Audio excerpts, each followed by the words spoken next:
A new nuclear arms race has started. Ending it will not be so easy. There are more drivers on the nuclear highway, and there are much fewer traffic lights. I'm Carolyn Beeler. How China is playing catch-up with the U.S. and Russia by expanding its nuclear forces. Also today, what it was like being the youngest elected leader in the world. An interview with Finland's former prime minister, Sanna Marin. There was this moral panic. How can I spend this kind of free time with my friends as a prime minister? Is that appropriate? And the sport has been around for a while, but you may not have heard of it. The best way to describe it is like a mix between soccer and basketball. We've got all those stories and more today on The World. This is The World. I'm Carolyn Beeler. Happy Friday, and thank you for being here. This year's UN Climate Summit is being held in the Brazilian Amazon, putting a focus on the link between deforestation, agriculture, and carbon emissions. Agriculture is a major driver of climate change, and we wanted to hear how it is being talked about at COP30. So we reached out to Kaveh Zahidi, the climate director at the Food and Agriculture Organization of the United Nations. He joined us from COP30 in Belém, Brazil, and defined the problem for us. When we talk about agriculture at FAO, we talk about the entirety: agriculture, aquaculture, livestock, forestry. It's all included. And it's around a third of greenhouse gas emissions come from the agriculture sector. Those emissions come from, deforestation to plant crops and allow grazing land, fertilizer use, what else? Actually, increasingly, it's forest fires. Unbelievably, last year, about 127 million hectares of forests burned. We're talking about land about the size of Mexico. So that's becoming a considerable part of the emissions. And that is included here because it's thought of as agriculture and land use change, this whole stat. Exactly. But also, if you're looking at greenhouse gas emissions from production of food, the highest methane emissions come from rice production, from livestock. So we have emissions from across agriculture and food systems. And what we found actually this year with our numbers, it looks like slowly the on-farm emissions, there's a sort of decoupling between production and emission. But there's major concern in terms of pre- and post-production. That's where the emission increase seems to be. Interesting. Can you tell me more about that? Pre and post, it means that we have to look at the entire value chain, right? Whether it's the inputs that go into farming, including fertilizers, or the transport of agriculture, or indeed the whole processing and packaging, and all of that has emissions linked to it, and all of that has opportunities for reducing emissions linked to it. So obviously the world and all its people, we still need to eat. Is it clear how much of these emissions could realistically be cut? I don't know whether we can give you one single number of how much it could be cut, but we know that crop by crop, there's massive opportunities, right? We know, for example, that if you move from the traditional paddy rice to the wet-dry method of producing rice, you're going to reduce emissions. But in addition to that, you reduce your reliance on water, which is becoming a much scarcer commodity. So I think sector by sector, there are ways of improving. So here in Brazil, and at this COP, one of the big discussions is about the power of restoration of degraded land. About a third to a fifth of global agricultural land is degraded. So by degraded, you mean basically used up and unsuitable for agriculture any longer, and bringing that back up to be able to be used so that other land doesn't have to be deforested? Exactly right. And if we bring that land back into production, you have an enormous increase in your capacity to produce, of course, but also in doing so, and if you do it in the right way, you can build resilience, you can increase soil carbon and therefore reduce emissions. So it's like a single shot with multiple benefits. And they have some big programs in Brazil that are doing just that. I'm speaking with Kaveh Zahidi, the climate director at the Food and Agriculture Organization. He is at the COP30 summit in Belém, Brazil. Kaveh, one of the major topics at this COP has been whether countries are going to agree to some sort of roadmap to phase out or down the use of fossil fuels. Agriculture is not a specific negotiating point. Are there things being negotiated that have to do with agricultural emissions? I would say everything that's being negotiated has to do with agriculture and food systems.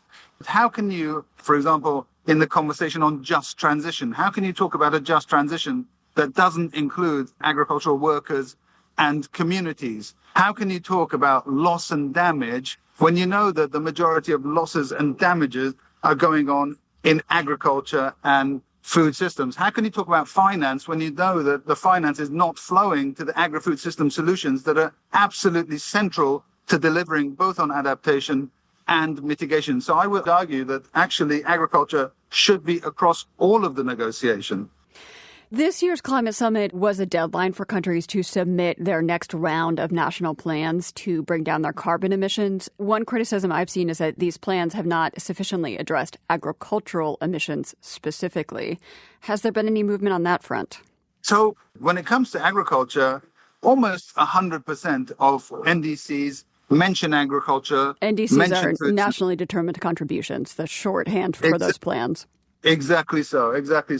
We were in the midst of the COP acronym madness. So it's an alphabet soup.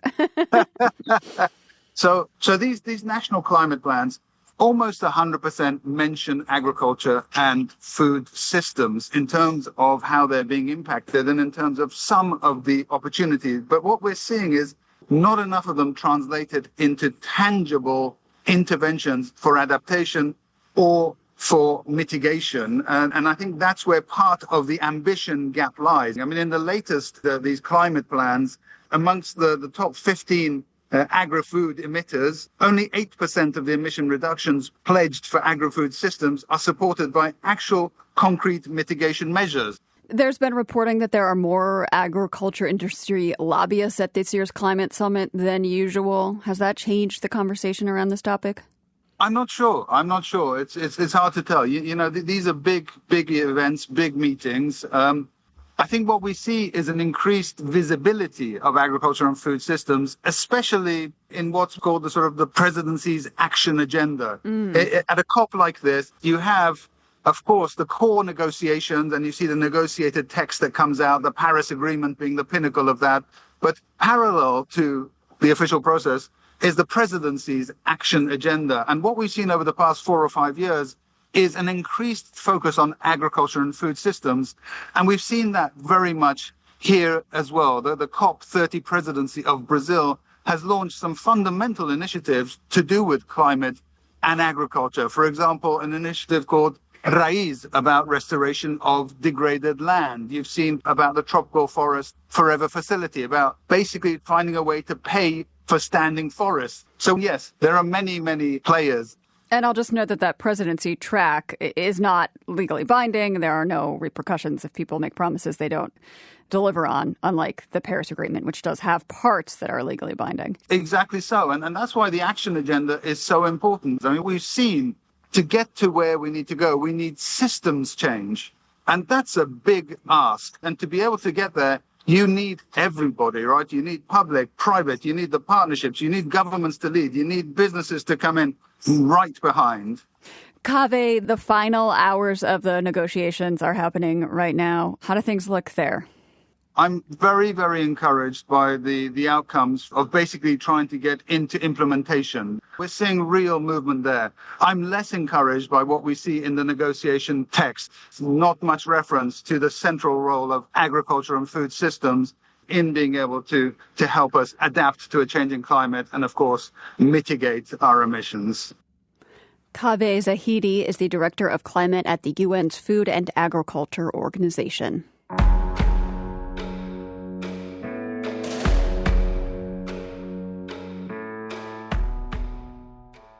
The Chinese military is rapidly expanding its nuclear forces. According to a new congressional report, China has been building dozens of new missile silos and increased its stockpile of nuclear warheads by 20% in just the last year. The U.S. and Russia still have more atomic bombs than the rest of the world by far, but China's nuclear advances are changing the way arms control could work in the future. The World's Matthew Bell reports. The prospect of a nuclear-armed China was so alarming to President John F. Kennedy that he asked the Pentagon to put together plans for a preventive U.S. military strike. That sort of attack never happened, and in 1964, the People's Republic of China joined the global family of nuclear weapon states. 这种大跃进的速度充分证明 The narrator in this Chinese propaganda film about the nuclear test says, "The speed of this great leap forward proves that the Chinese people, armed with Mao Zedong's ideology, dared to take a path that no one had walked before." At the time, some U.S. officials thought China getting the bomb was a good thing because it would be seen as a threat to America's number one enemy, the Soviet Union. This thinking turned out to be correct. In 1969, a border clash erupted and the two former allies almost went to war. China aimed its nuclear arsenal at targets inside the Soviet Union. Through much of the Cold War, Beijing saw the United States as an ally, and it viewed the Soviets as a bitter enemy. In China, they believe today's comrade may be tomorrow's enemy. Today's comrade is tomorrow's enemy, says Hui Zhang. He's a professor at Harvard University's Kennedy School of Government and the author of a new book called The Untold Story of China's Nuclear Weapon Development and Testing. Zhang says China changed its thinking in the late 1990s and early 2000s as the Bush administration invested in a missile defense project. But the real turning point, Zhang says, came in 2012 with Xi Jinping. After Xi Jinping entered power, he emphasized China's nuclear deterrent with the U.S. So now they take U.S. as a major security threat. American intelligence agencies say China now has around 600 nuclear warheads, and it's on track to have more than 1,000 by 2030. Hui Zhang says his research shows that China's modern nuclear warheads are more advanced than experts realized. Previously, the smallest warhead in China's arsenal was thought to be about 500 kilograms. But in fact, Chinese modern nuclear warhead, they have two. One is 200, another is 100 kilograms. Half or 1/4 what we believed before. Smaller, miniaturized nuclear warheads are more dangerous because multiple bombs can be put onto a single missile and aimed at multiple targets.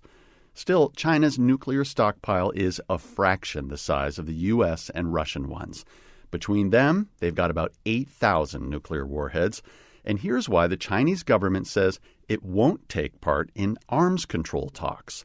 Beijing says that Washington would need to reduce its nuclear arsenal to a similar level as China, or allow China to expand its numbers of weapons substantially. Only then would China agree to start talking about reducing nuclear stockpiles. We are in the new nuclear arms race. Serhii Plokhy is the author of another new book, The Nuclear Age, an epic race for arms, power, and survival. The most probably dangerous feature of this new nuclear arms race is that there are not two frontrunners. There are three, and that changes the dynamic. Think of it this way, Plokhy says. There are more drivers on the nuclear highway, and there are much fewer traffic lights. And there's a lot of uncertainty around questions like, if China attacks Taiwan, will the U.S. intervene? And what if Russia continues to challenge NATO? The only way to deal with the uncertainty is to have a nuclear weapon in your pocket. Countries like South Korea, the countries like Japan, they are certainly financially, technologically more than capable of developing nuclear weapons within a short period of time. And pressure on them to do that is growing with every passing day. There's nothing good about the proliferation of nuclear weapons, Plokhy says, but overreacting is another danger. Just imagine if Kennedy had ordered a military strike against China in the early 1960s. We're going to have to live with nuclear weapons, Plokhy says. The question is, how do we manage them collectively? But the worst approach of all is a chaotic global arms race. In that scenario, there are no winners, Serhii Plokhy says, and everyone loses. For The World, I'm Matthew Bell.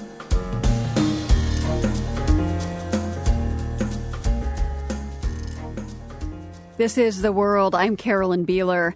It is college application season for students in the U.S., a stressful time for many families. That stress can be compounded for immigrant families. That includes Asian American families, where education is often seen as the key to social and economic mobility. Heidi Shin reports on a novel nationwide program aimed at countering all the pressure on teens. And just a heads up, this story begins with a mention of suicide. Listen with care. Teresa Sue had a sister who was suicidal in high school. My teen sister had turned to me and just said she wanted to kill herself. Basically, I can't do this anymore. I don't want to be here. Sue is now a psychologist in New York and the founder of the nonprofit Speak. She knows the statistics. 3 in 10 Asian American youth have planned or attempted suicide. Many have anxiety, and as a cultural group, they tend to delay seeking help until symptoms become a crisis. There's also a desire not to burden others. That's even felt among the second generation. That's actually passed down to our youth as well. That's Michelle Garcia, Filipino-American, and the founder of the nonprofit Thriving Asians. And she says that most teens aren't likely to get help from a therapist or a clinician, but there's a good chance they'll turn to their peers. Asian Americans are more likely to get support from a friend, a family member, a spiritual leader, someone that they know. That's why she and Dr. Sue have started the Young Visionaries program to help Asian American high school students to become watchguards for mental health needs in their communities. Even if you're not an immigrant yourself, if you're a kid of immigrants. It starts with a series of trainings. They're kind of like an immigrant family psychology 101, which explains why some Asian immigrant parents are the way they are. You're dealing with something called acculturation stress. Cultural clashes that cause stress, like the expectation to be quiet with elders at home. Don't make waves. While voicing your opinions with teachers at school. You step up, speak up, be a leader. And so that's really hard to navigate 2 different worlds at the same time. They also explain why education is so valued in the community. For much of the 20th century, immigrating to the U.S. was a means of escaping war and poverty. But due to highly restrictive immigration policies, you often needed an elite education to be granted a visa to the U.S. So there's a lot of anxiety around college admissions for some Asian Americans. Sue said this made sense in the context of the Asian education system. In Asia, every single point matters. 100%, 99.9%. Every single student is ranked. And that ranking contributes to where you end up going to college and how successful you are. Then the fear of not having enough persists, even after immigrating. And in the next generation, in America, this still translates to education and jobs. It almost ends up being a scarcity mentality in regards to opportunity. This fear of, if I don't take these opportunities, I'm not honoring my elders, I'm missing out on something, and you're a perceived failure from there. Sue and Garcia try to help young people with flexible thinking. If you don't get into Harvard, does that actually mean you're not going to be successful? And you and I know the answer is no. Teens also learn about their own limitations as peers, when to offer friends advice, and when to steer them to get professional help. And they learn to see the quieter signs when someone is struggling. Taking what they've learned from the training, the teens then go on to be ambassadors, launching their own ideas to improve teen mental health. Youth leader Ryan Lee hosts a teen podcast with his friend Max Wang, which has tens of thousands of views. Hi, everybody. Welcome back to another episode of OCAU Podcasting. They talk about things like peer pressure and assumptions. They assume that their friends are getting hundreds on their math exams, and they have that indirect pressure to perform as well as they imagine their peers to be performing. When in fact, not all Asian Americans fit the model minority myth. In Philadelphia, youth leader Caleb Chung is building a physical wellness space in Chinatown. But the idea is also to not only provide an educational space, but also provide a space of relief. He says that meeting in person helps to counter negative self-talk and rumination, and the comparisons being made on social media. As for the pressure coming from parents, he says it's not all a bad thing. It can be motivating. But what they get wrong is the amount of pressure and the support that's needed. In some ways, that's exactly what this program does. Some of the high-performing college-bound Asian Americans who sign up to help others, they're the ones at risk for anxiety too. But they might choose leadership training over therapy. So Thriving Asians founder Michelle Garcia says it can be a stealth mental health program for the young leaders themselves. She says that in their trainings, We always start off with some kind of wellness practice that they can teach to their peers and their community members. They're all building skills in self-compassion, self-advocacy, self-care practices. In other words, while they're learning strategies to support their friends, something else is happening too. They're taking better care of themselves. For The World, I'm Heidi Shin.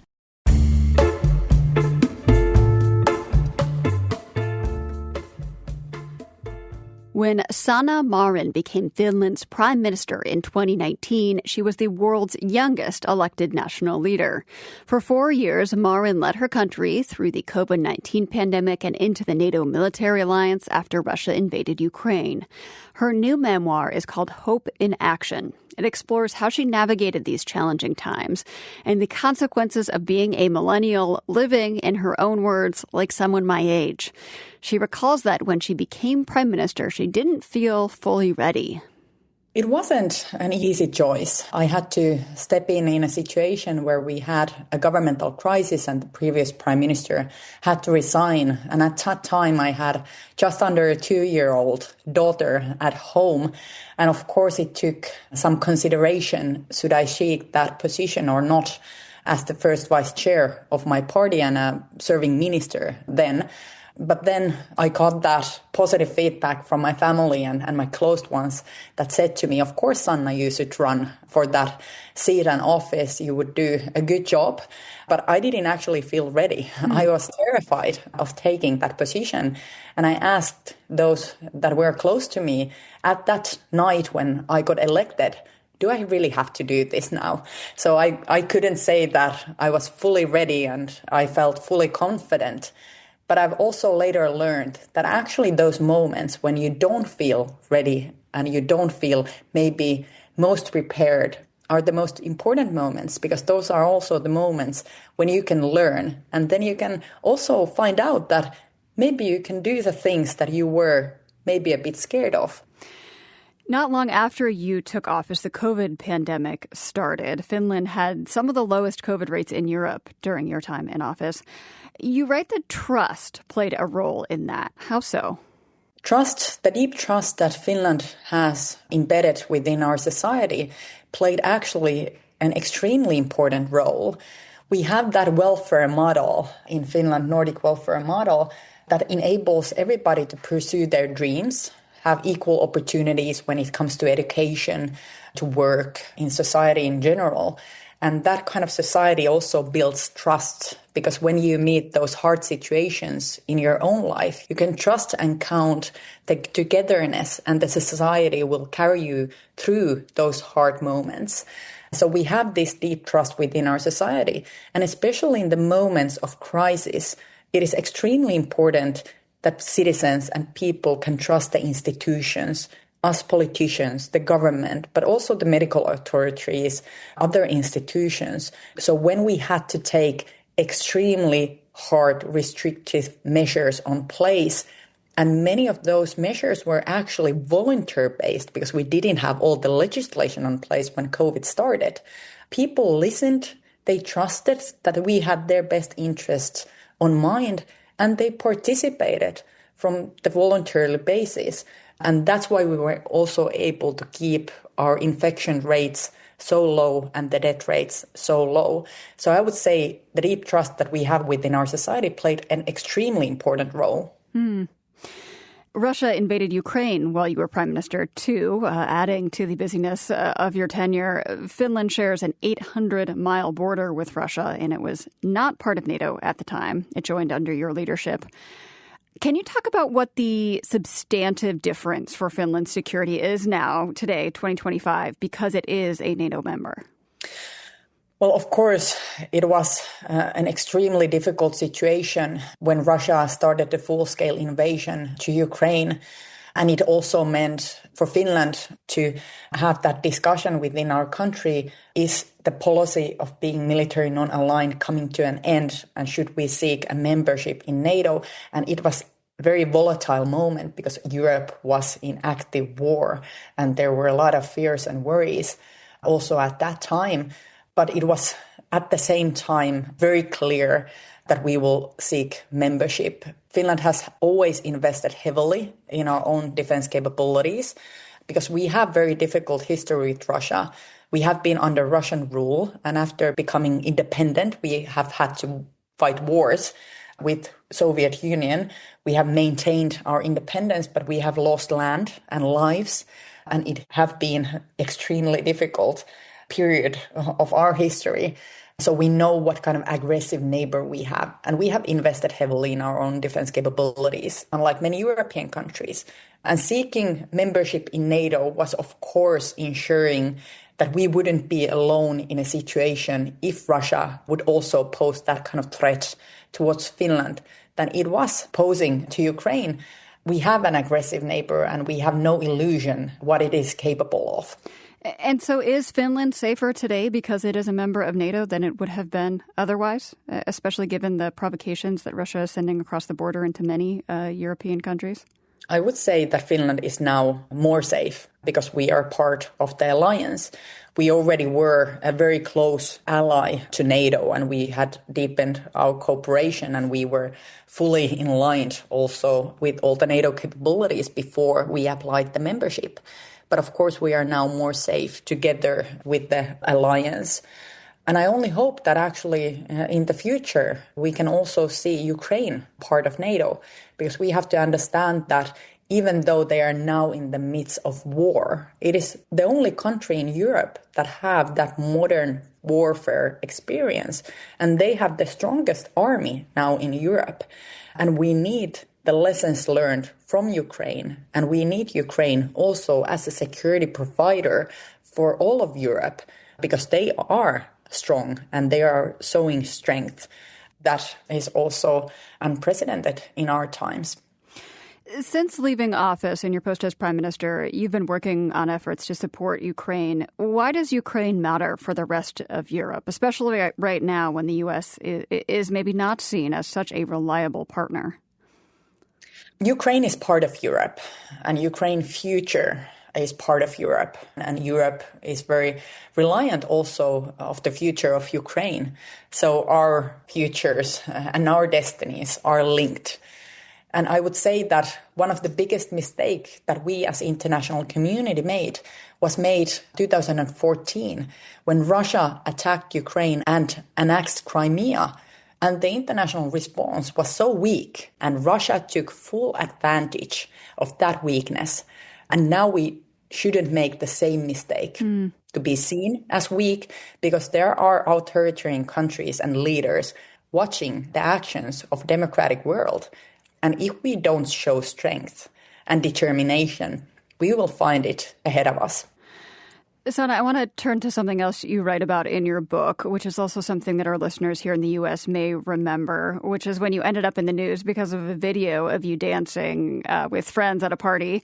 There was some criticism and also some support from high-profile women around the world. And you write in your book that it was important for you to be able to be yourself and not change to fit some stereotype of a prime minister. Why was that so important to you, even though it did draw criticism?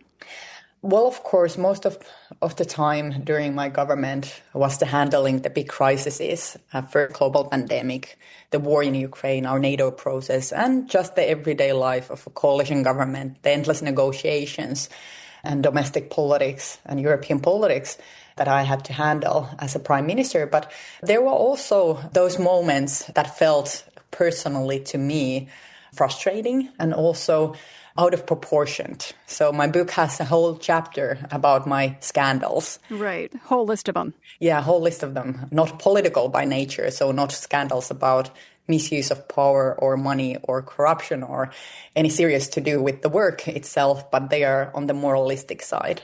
And of course, the most famous scandal is the dancing scandal, where I had a free night during my summer holiday in a friend's apartment, and we sang and we danced, and this was filmed, and then the footage leaked to the press, and there was this moral panic. How can I spend this kind of free time with my friends as a prime minister? Is that appropriate? And for me, it was very important to tell, quite frankly, that this is me. The voters can decide whether they appreciate me and my actions or not. But I didn't apologize of me dancing or singing because there was nothing wrong with that. And I don't want to see women in general to be marginalized only to be a certain part of themselves. I think women are entitled to be fully themselves, 100% of themselves, whether they are in different professions or whether they are prime ministers or leaders. So we can be strong, capable, hard at our job, very tough at our job. And at the same time, we can be mothers and sisters and good friends, and we can have free time, and we can be silly and also dance and sing. And it doesn't make us at all uncredible in our jobs. Whether it's right or not, though, your personal life, like going out dancing, did bring this scrutiny. And you wrote of your decision to exit politics, "I was tired of being torn down by the press for years." So I'm wondering, would you behave any differently if you went back and did it all again? I wouldn't behave differently, but I understand that the world is still very different for men and for women, and women face moral standards that actually nobody can reach. And that's why it's also so important to support women. The press scrutiny was only one part why I decided to leave politics. Actually, the much bigger reason was more personal because, as I said, I had an under 2-year-old child at home when I started as a prime minister. And I was working so much for the 4 years in office that I'm really grateful that I was able to serve my country. But still, it meant missing out a lot from my daughter's childhood. Now she's 7, just started school. And I decided 2023 that I don't want to miss out her entire childhood. So it was a personal decision also, even though I must say and admit that the interest that the media had on my personal life felt intrusive many times. You are only 40 years old. You have a long career ahead of you. How do you think about making that meaningful, especially when whatever you do, you will internally weigh against the impact you were able to make as prime minister? I have always thought that life is a mystery. So I never made a 5-year or 10-year plans for my career or for myself. I still feel extremely passionate about the issues why I joined politics in the first place. Human rights, gender equality, equality in general, that everybody have opportunities in their lives, that we build our societies in a way that your background isn't the defining factor in your life, but you are able to educate yourself, and also tackling climate change, loss of biodiversity, the big crises that humanity is facing. So I'm still very passionate about these issues, but I'm also able to work with these issues in different ways. I have never said never to go back to politics. Life will show me where my path will take me. But I also appreciate life as a mystery that it is. So I'm taking one day at a time and try to make a difference in those small ways that I can. Sanna, Marin, thank you so much for this conversation. Thank you so much. Thank you so much for having me. Sanna Marin was Finland's prime minister from 2019 to 2023.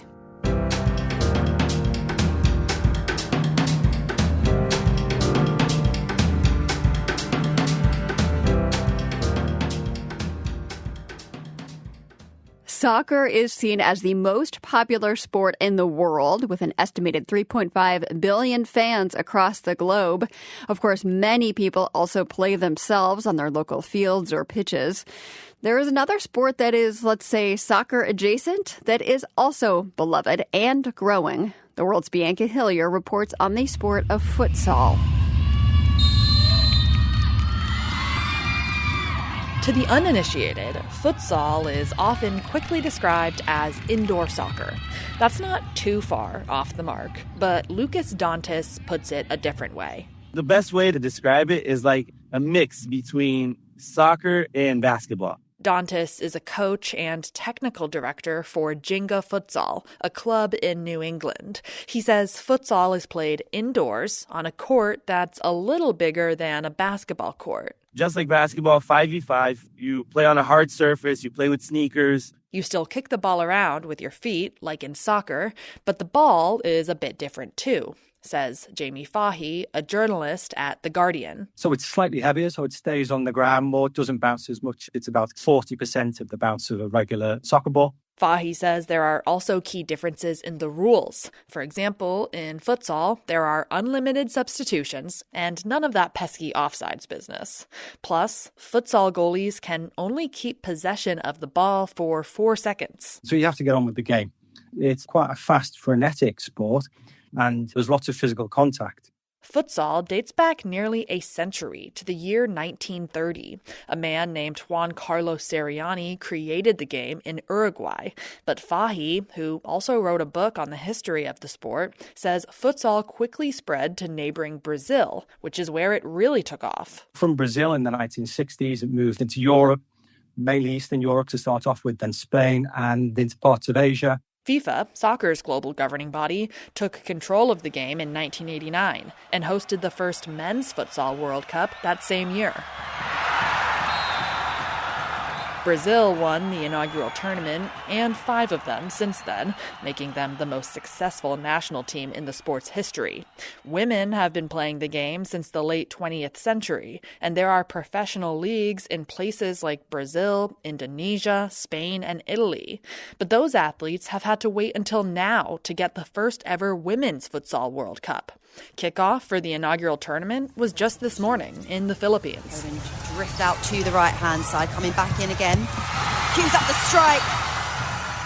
The host nation played Poland, with the Europeans winning handily, 6-0. There are 16 countries in the tournament and a total of 224 players. With the sport being relatively similar to soccer, you may think the national team's rosters are full of soccer players. But in fact, less than 5% of the athletes have played in FIFA soccer tournaments before. Not all the soccer players can play futsal, because they are different kind of games. If you try to implement your soccer technique on futsal, it might not work. Diego Barado is the head coach of the U.S. national women's futsal team. The U.S. didn't qualify for this World Cup. The team has only been around for about 2 years. They've won a couple of games, but are still ranked 76th in the world. Barado, born and raised in Brazil, is at the tournament in the Philippines anyway. I watch the games a little bit. We're going to see what we can improve, what the level of the competition is. And then from there, we're going to come back and we're going to have a meeting with the staff, with the federation as well, and see if we can improve our program. How can we work on that? The U.S. Soccer Federation is currently building a massive new facility in Atlanta, Barado says, and that'll give the women's futsal team a home base to prepare for the next World Cup in 4 years. For now, though, Brazil and Spain are 2 of the favorites to win the tournament, followed closely by Portugal and Italy. The inaugural FIFA Women's Futsal World Cup runs until December 1st. For The World, I'm Bianca Hillier.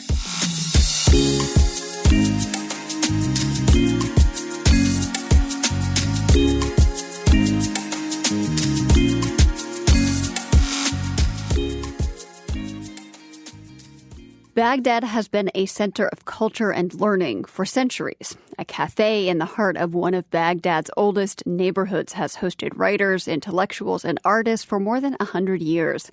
It's at the end of a street of booksellers and was once a publishing house. But in addition to being a cultural hub, it's also been a target of extremists. Reporter Duri Buscaran takes us inside. Omar al-Kashali's life is woven into the fabric of Shabandar Cafe. He owns the cafe and calls it Iraq's little house. Through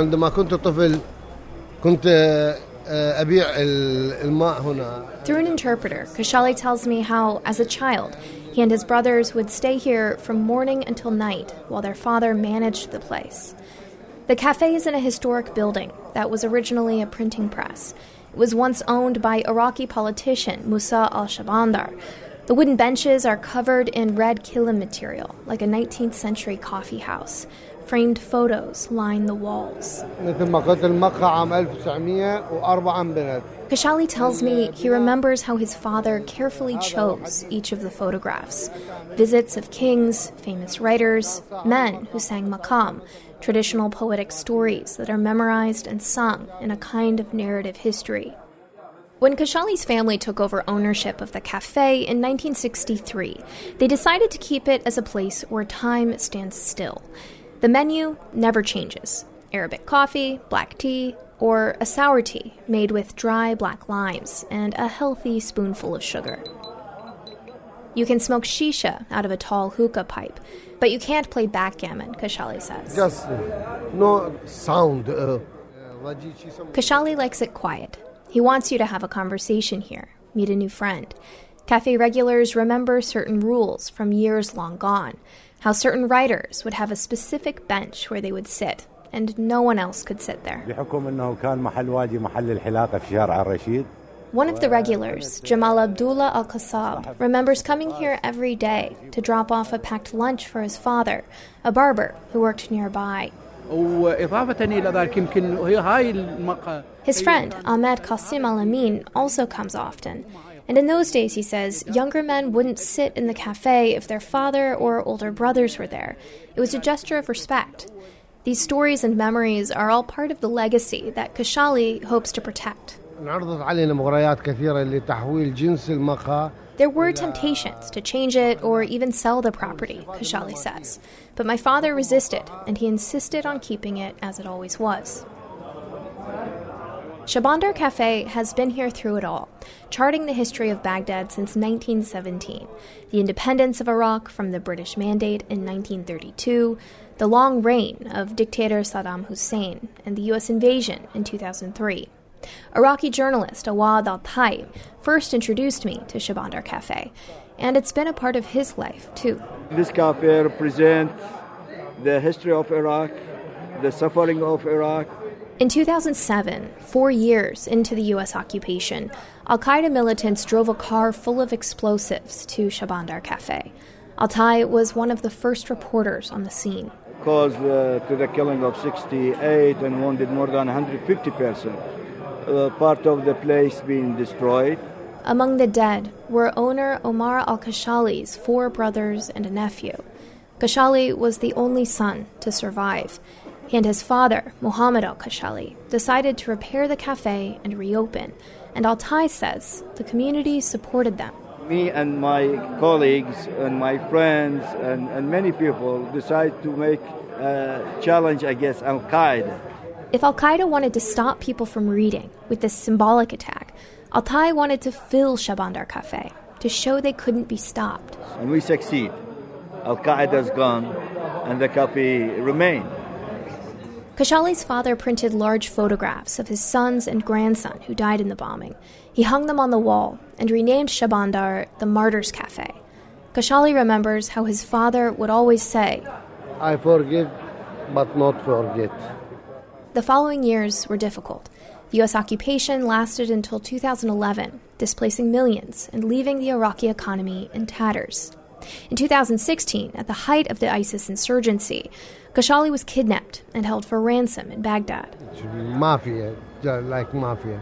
They put me in the hole. They want to kill me. But his family paid a $60,000 ransom, and he escaped to Turkey. Khashoggi returned to Iraq 3 years ago to take care of his father, who had become ill. His father, a longtime owner of the cafe, passed away in January at the age of 93. الوالد كان عمود اللي العالم كله يعرفه. My father represented the legacy of this place, Khashoggi said. The whole world knew him. He estimates that at his father's funeral, 10,000 people came to pay their respects. Today, when he comes to work, his family's portraits watch over him. There's a soul in this place, he says. I am sure that my brothers and my father are listening. For The World, I'm Jerry Buscarin, Baghdad.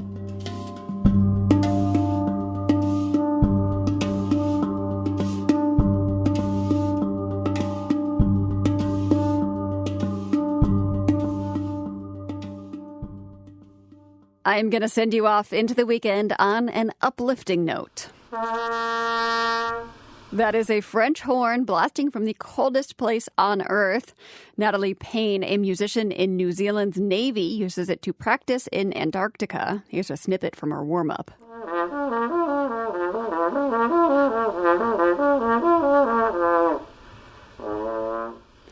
Marin grew up wanting to be a scientist in the Antarctic. She ended up studying music instead, but now she plays the French horn for New Zealand's Navy, which has a base in Antarctica, and she landed a coveted post there. Practicing in the cold is a bit complicated, though. She uses a plastic horn made for children. It is light, durable, low maintenance, and crucially not made of brass. If you have seen A Christmas Story, you know how important that is. Are you kidding? Stick my tongue to that stupid pole, that's dumb. That's because you know it'll stick. You're full of it. Oh, yeah? Yeah! So yeah, no sticking to frozen metal with a plastic horn. In a video sent to us by the New Zealand Navy, Natalie Payne is in a sparse practice room playing Amazing Grace to a frozen sea. No penguins in sight, but I bet they'd like it too.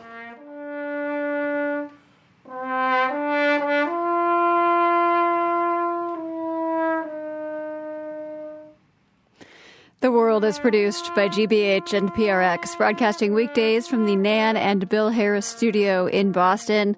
Find us online anytime at theworld.org and find our original reporting on YouTube. We are at The World News GBH, all one word. Be sure to subscribe. I'm Carolyn Beeler. Have a fabulous weekend. We will see you back here on Monday. The World is supported by the Carnegie Corporation of New York, working to reduce political polarization through philanthropic support for education, democracy, and peace. More information at carnegie.org. By the John D. and Catherine T. MacArthur Foundation.